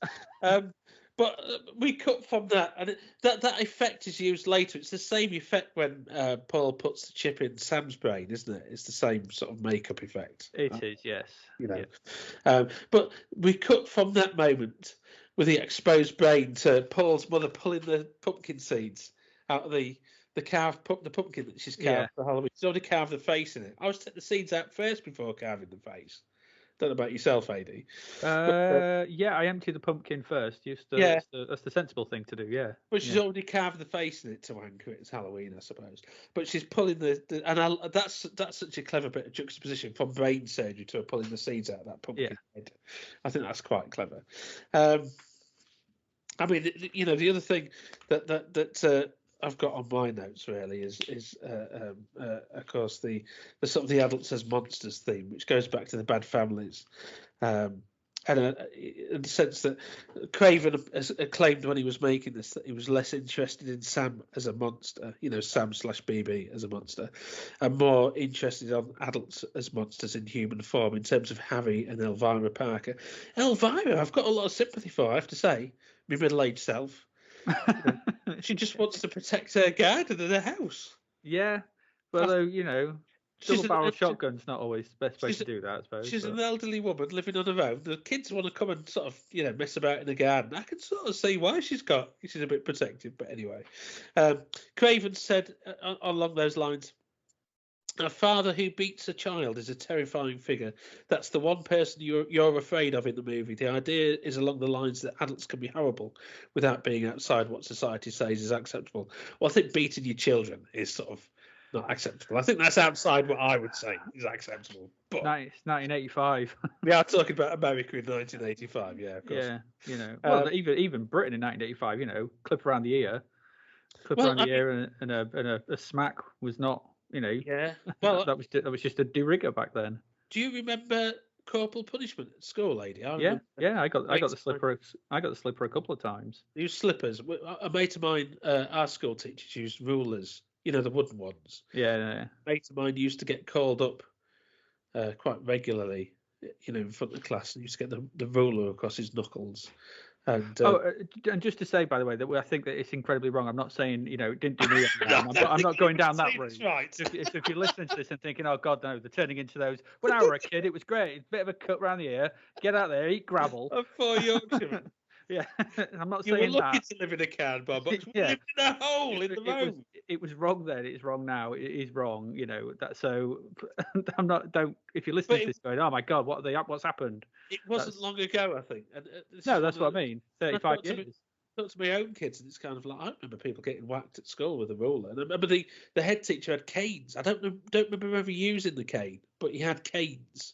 That were there in the background as a bit of a threat. You thought, if I mess about, I'll get, and it's hard for people, I think, under a certain age to sort of, because it was prohibited. Was it like 88, 89, something like that? But yeah, it was quite a common idea. But I think the idea, what Harry does to Sam, even in that context of corporal punishment being acceptable, that's a different film, isn't it? When Harry met Sam. What I want to know is what happened to Sam's mother, because in the original script, apparently, as well, this is something else that was trimmed. There was a suggestion that Paul's father was sort of abusive, I think. The article, by the way, I did a second ago, is by on the different versions of Deadly Friend and the different sort of drafts of the script, which has the author interviewed Rubin, and I think the novelist is by Joseph Madry. It's called Deadly Friend and Autopsy, and it's on Daily Dead. It's a really interesting article. It's a PDF, but yeah, in the original version, I think there's hints that Paul's father was abusive. I'm not quite sure what happened to Sam's mother, but Harry says you probably told them all sorts of lies, just like your mother, and you get a feeling that he's done away with her, don't you? I don't know if that's. I was wondering whether the big furnace in the whether you're just reading stuff into it, whether there's some you put mum into the fire. Yeah. I don't know. Maybe that's just me reading into it, but it just seemed like the furnace underneath seemed. Because I do like. Is it the? Am I thinking this? There's a sequence where Paul goes round to the house before he finds it, and the flames coming out. The lighting effect is like, good Lord! I thought the whole thing was on fire at that point. Yeah, it reminds me. Is it House where there's the furnace that's shooting the flames out of it? Is it? There's one of those 80s horror films, isn't there? I can see. Yeah. the image where it sort of comes alive and it looks like I think it's House or House 2. And it looks like a gaping mouth with all these flames shooting out of it. Yeah, it's one of the. Yeah. But yeah, you wonder if that's why Sam does that to Harry, because that's what Harry's done to Sam's mother. Yeah, it's quite possible. I mean, you're reading something into it, but she seems to with the basketball death, there seems to be some kind of sort of recrimination, or for what this is what you did, so I'm going to do it back to you. Exactly. So it's it's that kind of reverse justice. Yeah. And that so it may be something to do with that, or it may be the reverse justice is just the bending of the hand, because like you touched me, so I'm going to break the thing that you used to touch me with. Yeah, exactly. Yeah, so I'm not sure. The rubber hand, I have to say. Maybe it's just what's to hand, what's convenient. Yeah, absolutely. Tell you what, we've got a big fire. Just throw him in it. Yeah, I mean, earlier in the film, Sam's when she turns up at Paul's house with a nosebleed, and Paul's mother says he could go to jail, meaning Harry, of course, because it's clear that he's struck Sam. And there's a bit of a callback later, isn't there, when Paul punches Tom. Tom's saying he's going to go to the police and tell them about BB and Sam, and Paul says no, don't. And they have a bit of an argument, and Paul punches Tom on the nose, and his nose starts to bleed. So that's a bit of a callback to this. But Sam says, "He's my father. Sometimes I want to roll a truck over his face, but he's still my father." So there's this sort of repressed desire for violence that. Or revenge, if you like. She suppresses because it's not right. It's the super ego, isn't it? But BB, the robot's all id. So when BB takes over Sam's body, then of course that desire for revenge can enact itself. The other thing I like in terms of Harry's. Not Harry's behaviour, but the way that it's staged is when he does kill Sam, and she comes home after being at, is it Thanksgiving dinner? I think she's had at Paul's house. Yes, yeah, I think so. Yeah, and she thinks her dad's pissed herself out on the sofa, and she looks and he's not there. He must be upstairs. And she goes up the stairs slowly, and there's that high angle shot and then the low angle shot of the landing. And her dad comes out, and she thinks he's in one door, but he doesn't. He comes out the door behind her, doesn't he? And sort of strikes when she falls down the stairs and breaks her neck. But that seems like a very deliberate nod to Psycho. Can you remember Simon Oakland's death in Psycho, when he's investigating the house and he goes up the stairs very slowly in the high angle shot and the low angle shot, and then Mother comes out the door that you don't expect her to come out of with a knife. Yeah, and stabs him, and you get the classic pull focus as he falls down the stairs. Yeah. I don't know if you thought that feels to me like a very deliberate sort of homage to Psycho, a very deliberate reference to that sequence. Yeah. Yes. I'm just looking at it now, but yes, I think it's definitely. I think there's obviously Craven's clearly versed in his cinematic horror, so I don't think it's too much to think any of these shots, pulls, references, homages, whatever you want to call them, they probably are. Yeah, I would imagine. I don't. Very simuliterate. Yeah. Also, I just want to give a shout out as well that the just before the basketball scene, I think Sam throws Mama Fratelli, Elvira, into the wall. And I just want to give a shout out to the stuntman there, who I think gives a great performance. Yes, yeah. Because that's not Elvira. No, there's a couple of sequences where it's like there's clearly a stunt person. I think there's one point you can actually see the stunt person's face. Yeah. Which made me laugh. But yeah, that bit where she gets strung across the wall, I was like, oh, that's a whole different body shape. I'm coming towards the end of my notes, Ady. Is there anything I want to talk about the ending? Well, the ending. I think we're probably coming towards the end, but I think we need to talk about the ending because it makes no sense. No, let's just put it out there. It's stupid. Yeah, I mean, let's contextualise it in the narrative sense. Sam kills Harry. Paul experiences nightmare. The ambiguity of that scene, is it? It's so ludicrous, isn't it? In the final scene, Paul visits Sam or BB's body in the morgue. She's been shot by the sheriff or deputy or whatever it is after attacking Tom and being chased in the film's climax. Suddenly, he pulls out. She's in the one of the freezers, isn't she? He pulls her out, and she reaches for Paul, and again choking which is a Yeah. recurring motif in the film. But suddenly she reaches for Paul. The flesh tears, and the new, more humanoid robot that looks even more like Bumblebee from Transformers comes out. Yeah. As if from a cocoon. Paul is choking, terrified. I mean, it doesn't make any sense. I mean, the original ending was, in the original cut, was that Paul had a dream in which Sam, clothed all in white, appeared at the foot of his bed, I think, and said goodbye, essentially. And then that was the end of the original cut of the film, apparently, from what I understand. That image of Sam dressed all in white, it appears to be the image that worked its way onto the film's American poster, at least, where you've got Sam dressed all in white with a sort of a white light behind her.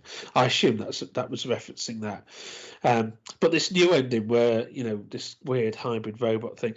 And again, it's a bit like what we were saying earlier about the basketball scene, is that it's so excessive and so absurd. You're not entirely sure whether it's a nightmare or not, I think. No, it's very reminiscent of. I mean, obviously, what's this? It's 86, isn't it? So we've had, Carrie, Friday the 13th. These classic coders that we've had, where the monster's not dead, and so they're just trying to outdo each other. And it says in that article that you've got that this was not Craven's idea, was it? It was Mark Canton's, the guy from Warner's. And so you don't argue with the boss. Yeah, if he wants what you don't do is it's just stupid.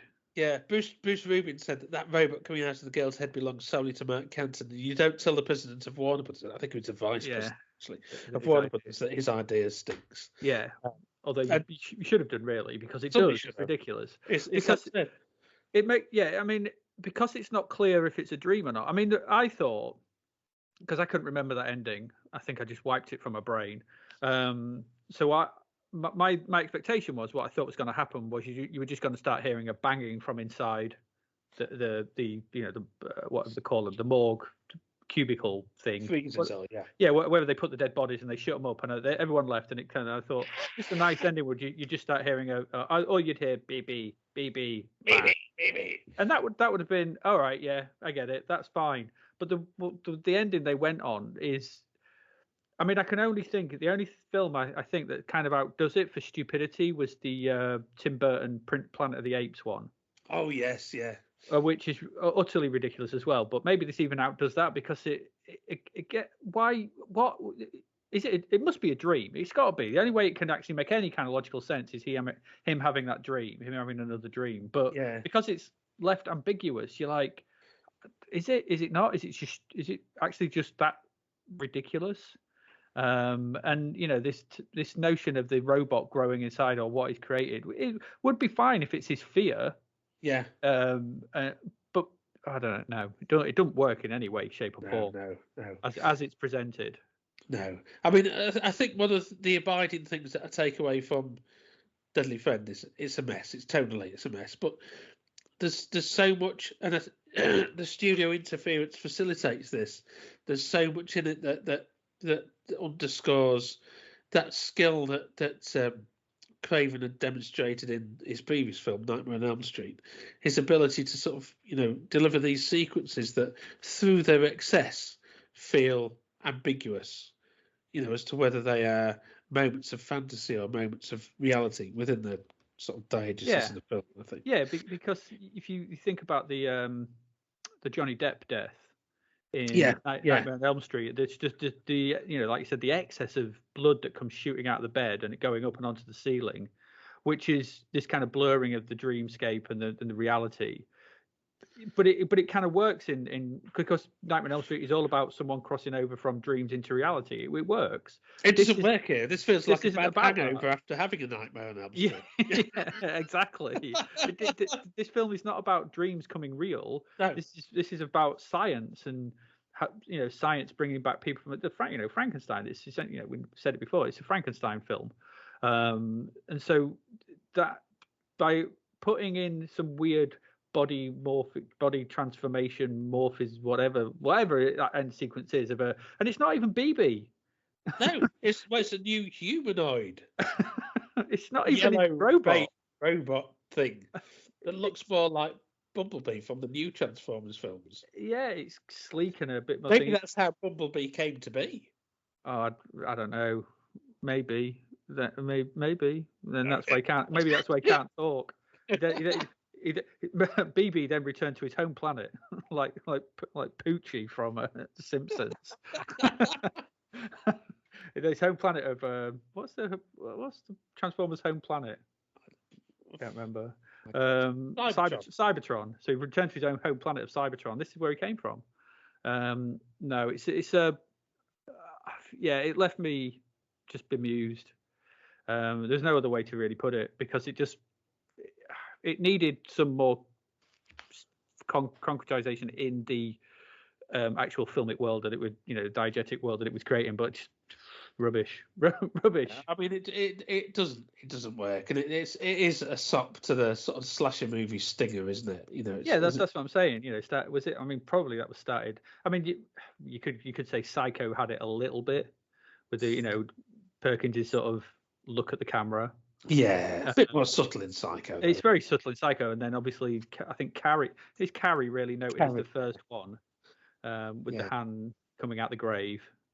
The first sort of mainstream, I'm sure there were examples prior to that, but Carrie was kind of the first sort of big, relatively big. It's one that popularised it, and then I think again Friday the 13th popularised it even further with the boat.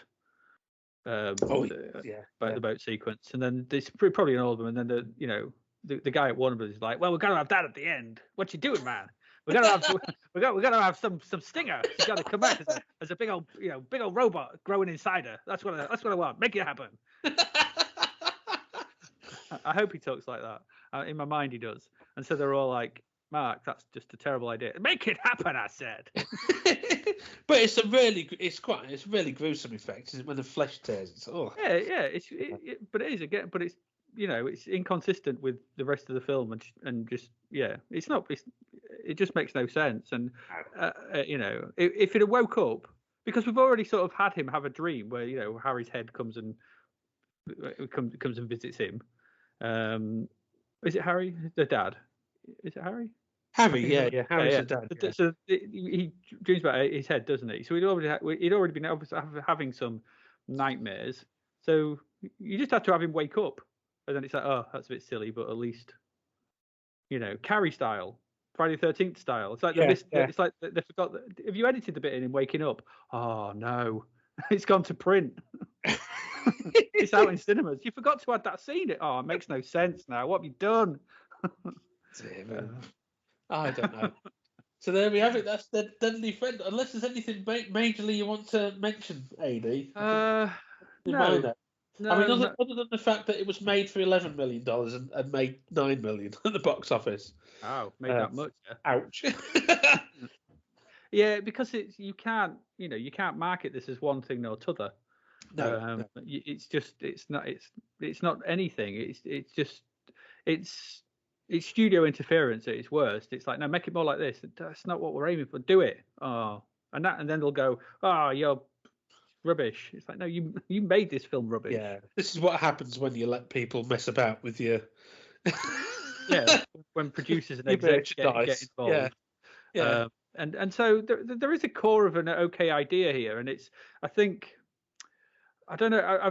It would be interesting if you're saying there is a sort of a petition out for the original cut. It would be interesting maybe to see that, to see if that does lend some more weight to the relationship between Sam and Paul.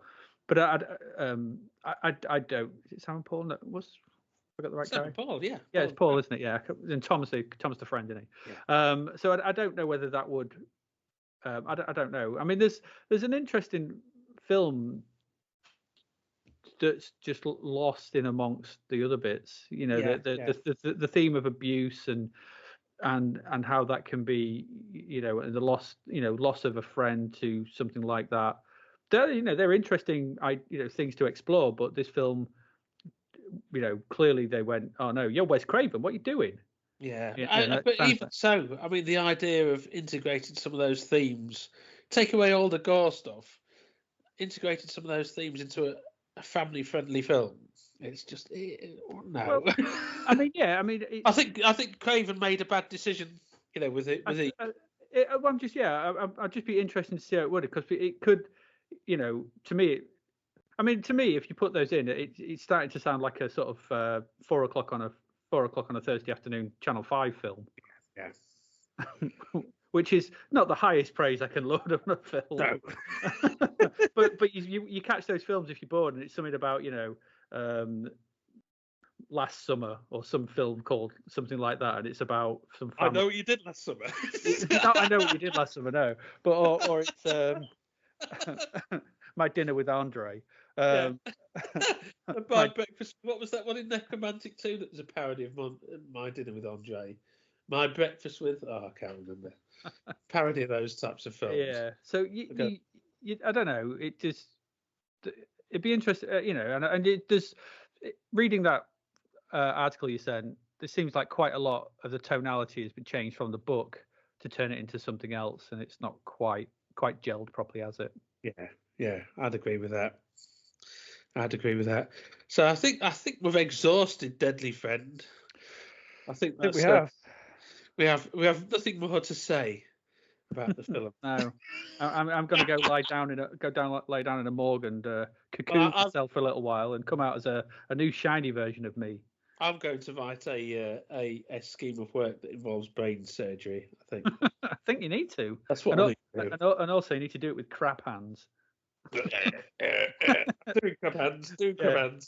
I'm taught by a mime artist. Oh, that hits your hands. That does. I think you have to be sort of in your teenage years to be able to do that without hurting your fingers. A mime artist. Yeah. Mr. Crab. Pepe Le Pew, the mime. Sorry, it's been cancelled, anti-Pepe Le Pew. Oh, Pepe Le Pew has, yeah. You can't talk about him anymore. CHA La Femme. When I was a teenager, I did not say what Tom says about Sam to Paul, but I did go around the playground sometimes going CHA La Femme after having watched Pepe Le Pew cartoons, and I think they have turned me into a terrible chauvinistic monster. I think. If you ask my wife and kids, it's what we say about you behind your back, Paul. Oh God, thank God he's gone. That horrible chauvinistic monster. Yeah. Anyway, well, Pepe Le Pew. What would be Popeye next? But anyway, there we go. Yes. So we have Deadly Friend. Yeah, Deadly Friend, and From Beyond next time. No, it's Abraxas next, isn't it? Oh, Abraxas! I can't even say my line from Beyond. It bit off his head like a gingerbread man. Mm-hmm. I can't even say my line from Beyond. I'll have to say. Humans are such easy prey. I've got the one sheet for that in the attic, stored in the tube. My friend used to have the poster for that as well. Yeah. The poster. I used to have the one sheet for the original Evil Dead. Yeah, I've got the one where she's coming out the ground and it's all blue. I've got a duplicate one sheet of that, but it's an original for From Beyond. But yeah. I think I've never seen Abraxas. I'm not even aware of it, so it'll be interesting to watch that one. Jesse Ventura, isn't it? That's Peter's choice. It is Peter's choice. Yes. Not Hobson's choice. It feels like that. Bless him. Yeah. So Abraxas is our next one. I might have seen that. I'm not entirely sure. I'll watch it. If it comes back to me, it does. If it doesn't, I'm not seeing it, which is all right. It's fine. Jesse Ventura, though, I think so. That'll actually be a first. If Pete's found a film you haven't seen, I'll be impressed. Yeah. If I have, it's been forgotten. Yeah. But then obviously after that we've got From Beyond. And From Beyond, yeah. There we go. Fantastic. So we'll say ta-ta for now, I think. So ta-ta for now. Bye, kids, as Pete likes. Yeah, bye, kids. Some dates excite you. Hi. Some dates thrill you. But a date with Samantha will kill you.